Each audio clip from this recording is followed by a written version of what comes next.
Dplus composition has a ton of priority in the mid lane, and they're going to need that to get Canyon. What? Okay, it's time for Carria's Kalista support. He has been playing this. He has been looking for an opportunity to pull it out. Oh my! There it In is. this series, really? Yeah, he pulled out Caitlyn support before. He did. He's He doing definitely did. As, okay, carriers support Draven. Carriers support Kalista. Not entirely sure which one it's going to be. Wait, Who? no.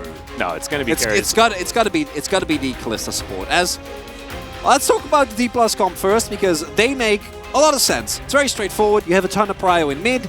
You can then turn that into side lane pressure, or you leave it on island, and you can either get your Graves or your bot lane ahead, depending on the state. That well, ahead is not going to happen because they're facing Kalista Draven. So of their lungs as we hop on to the Rift for game number 3. Lol Park, really, it's still echoing with those fan chants. As you never really hear volume like that unless it's T1 playing. As Gumayusi, here's Draven, this time going to be throwing chainsaws. It's a little bit frightening. you know what I want to talk about, Atlas? What do you want to? You want to talk about the Kalista? All right. No, I was talking about an anime that I've been watching that involves chainsaws, but I'll let it go as we have to talk about the Kalista. I feel like you should have known. I've really been bugging you about that one for a while now. You have, but I try to put it out of my mind to the best of my ability. I just want you to have a good time. As obviously, as we have seen before with what T1 was able to do with the Caitlyn support, the idea behind this is that the dueling potential of the Draven and the Kalista makes it basically impossible for Khaled and Deft to walk up. So Owner is going to path from the top side of the map towards the bot side, and then hopefully for him be able to cover what, or rather Canyon is going to look to cover, as Owner is going to path towards bot side to try and look for aggressive plays on Deft and Kellen. Well, Carrier just diving towards Kellen here, as the axes are now going to start swinging forward, and yeah, this is an example of a real problematic situation. Oh, the Draven's not able to do it! Canyon, he knew he was there. Gumayusi knew he was dead, wanted to take Deft with him, and he's not going to be so lucky. So, what happens, Chronicler, when this lane falls behind? Well, what do you mean? I'm confused. Yeah. You have Draven and Kalista. Oh, have teleport. So was it worth it, I guess, is kind of the question that he's going to be asking. As here, towards this bottom side, Gliddle answers, flying forward. Deft trying his very best, and is actually ahead in CS at this moment in time. Owner's coming down though, and you can see the pressure starting to mount. Canyon already lying in wait. It's a great little whimsy onto Gumayusi, who goes down yet again. Owner now trying to tidy it up, but I don't know whether it's going to be enough. It's the flash forward from Deft. He is going to go down, and now Faker with Rift Walk in hand. He sees that blue buff, and he really wants it. He'll pick it up as well. Make it a triple kill for the king of the mid lane. T1, that is exactly what they needed. And you get the punish on Draven as a Dplus Kia, but I'm gonna tell you, it comes with a costly price. And it's not a price that I think you're gonna, at the very least, but not going to be the case. Showmaker also didn't have the teleport available. Also, some credits over to Owner there earlier on, right? Because of the gank that he got off on mid. That was what put Showmaker in a more awkward position, which freed up Faker, and oh well, bit of a battle here towards the bottom side as the ult through from the Zeri does get knocked up, as now Gumayusi is just fighting him. Can he actually win it? Oh! Gumayusi locks it down, it's a double kill! And this is what we expected to be the entire lane for T1. It just happened a bit late. sitting on double serrated Dirk.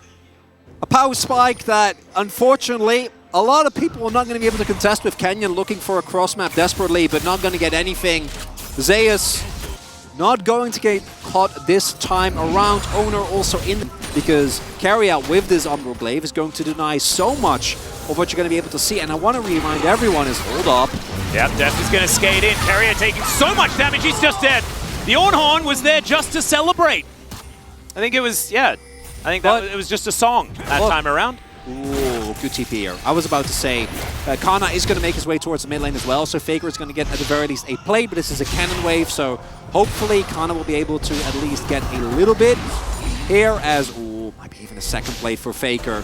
Wave is going to get caught eventually as Owner going to interrupt. And with the TP towards top side, at the very least, Showmaker prevents Zeus from completing that correctly. And you're going to get into some real issues and trying to keep Deft safe from Faker's threat now hit level 11. Going to be a toughie as well. Yeah, I think we might need to see that Wits End variation of the Seri like we saw yesterday. Which you quite enjoy, as Canyon will spot that Shirley is being taken. T1 not wanting to over-press on this one. Minion wave on the top side being taken down here by Faker, as pretty impatient. Shirley will finally turn herself towards Dplus here. Now 5 members stacked up. Zeus, like you were talking about, those shock blasts. They connect onto Showmaker as Faker looking for that flank angle. Canyon going to be the target now. Glacial Prison does come in. The rest of the buttons not quite being hit. Good knock up on a Gumayusi, but it doesn't really matter as Faker diving on in. He's very, very low as Def gets over that wall. The shield bow helping him out. Now gonna have to back away because these shock blasts, man, possible to deal with. So they get a Herald, but at what cost? Well, this outer turret might be the first one. Yeah, teleport to come in to keep this one alive. And yep, the siege, like you were saying, Chronicler, it's just disgusting. Well, we haven't even talked about it, but while this is happening, there's also in 30 seconds a Drake that is going to be a soul point spawning here for T1, right? I should have been prepared for, because again, Carrier has been playing this as, ooh, maybe we'll catch Faker off guard here with a Realm Warp. All right, well, Realm Warp is at least on cooldown for a couple of seconds. He uses it to turn immediately onto Showmaker. As with a broken stopwatch, maybe this is an opportunity. The Wild Growth comes in, Deft chasing after him. Can Faker get away is the question. The answer's no. Deft picks up the kill as T1 will destroy their base in answer. And it is still an incredibly favorable trade because, crucially, Dplus can't turn this into a Baron. If you get Faker there, and you see a Baron angle, then it might be worth it. But now, you kill Faker, you get a shutdown onto Deft. That's what we're talking about. And he doesn't even have Cerillas done yet. Oh my goodness. Callan is gonna... Can I have some honey fruit, please? 7 seconds on this Ocean Soul, though. Dplus here. How are they supposed to do anything about it is kind of the question. Shock Blast soaked by Canna. Nice. And it looks like they might be able to group up to at least get up to halfway across the map. Shirelias. Yeah, okay. Def's going to chase after Carrier. They do get the flash out as the Pierce was unavailable. 400 stacks for Gumayusi on this Draven. The Blue Blades, as Papa coined many moons ago. See whether the cash-in's going to happen. Faker on a beautiful flank. Canyon moving towards the Drake. Can they secure it is the question as Faker moves in. All right, here we go. The Ornhorn going to come through. It's going to get denied as now he tries to get back, but it's actually the Rend that locks down the Ocean Soul. But still, the Sejuani going to go down low. But look at the Cassidon damage. It is absurd. And this game, ladies and gentlemen, I think is just over. It's going to be the Quadra kill. Or was it? I'm not entirely sure, but it doesn't matter. This game is over. T1 will take another 2-1 and claim the place as the only undefeated team here in the LCK. And I'm pretty sure that it was actually Carrier's knock-up that set up for the Faker knock-up? there. Not the Rend? Bro, what the knock-up from throwing Guma into multiple people, if I'm not mistaken. Let's take a look at it here because with the Rend being set up here, Canyon can't quite go or try and go for the steal. Really nice cancel there from Owner on Kana. And then here, it's actually looking winnable, right? Look at this. Oh, it actually is! 4-man knock-up from a Gumayusi Fate's Call from Carrier after he secures the Ocean Soul with a Rend as support Kalista. I want to reiterate, this is one of the best supports in the world. This is one of the best teams in the world. No, I think it is the best support in the world. It's definitely the best support in the world. That is 100% what happened. Don't try to play support Kalista unless you are in these exact circumstances, because I'm looking at this and it looks broken. Yeah, it looks you guys were worried when the bonkers. Shy was playing top lane Kalista. Well, this is the next No, level. I was worried when he was playing top lane Italy, but this is worse. Oh my god, what an and look as well as right now it's just everyone on T1 fighting on all cylinders, or firing on all cylinders, right? Because you see the big casting damage. Faker, by the way, level 15, isn't even 16 yet. There's just so much It gets happening worse. It gets worse. As all right, we'll see. Canna not at level 14 yet, so can't upgrade Deft's shield bow that he would really look like. At that experience bar, it's like 95%. I don't think it matters. Let me be very clear about that, because Deft is still sitting on only 2 items, and at this point, Ocean Soul in the hands of T1. Hard to see Dplus come back from this one. Oh, absolutely. Faker just going to fight Canyon. Of course, feeling pretty happy to do so. Force Pulse. Just to slow him down, this Baron. It's just uncontestable. There's just not a way to do anything about this. As Canyon's at least going to walk towards it, but he's just not going to get there in time. The Sejuani locks it down really nicely, and now the fight is on. Canna in so much trouble, tries to get himself out, does, at least for the moment. Can he get some knockups? The answer's yes, but does it matter? The answer's absolutely not.